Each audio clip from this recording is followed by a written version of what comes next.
did it happen? Who saw it happen? We have some eyewitness reports. ABC's Bill Lord interviewed some people. First, a Dallas policeman, an eyewitness to the shooting. Jim Chaney.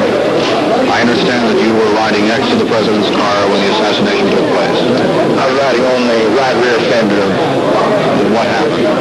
Well, we had proceeded west on Elm Street at approximately 15 to 20 miles an hour. When we heard the first shot, I thought it was a motorcycle backfiring. And I looked back over to my left, and also President Kennedy looked back over his left shoulder. Then when the second shot came, I looked back just in time to see the president struck in the face by the second bullet.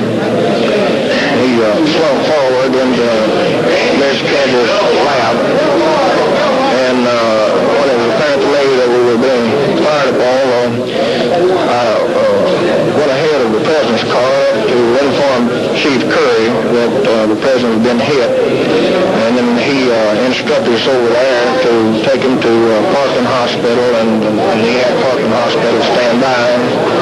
I went on up ahead of notify the officers that were leading the escort that he had been hit and was going to have to move out. You did not see the person who fired the shot? No, sir. It was back over my right shoulder. What preventive measures had been taken to preclude such an incident? I don't know what had done that part of town. All right, fine. Thank you. Let's go.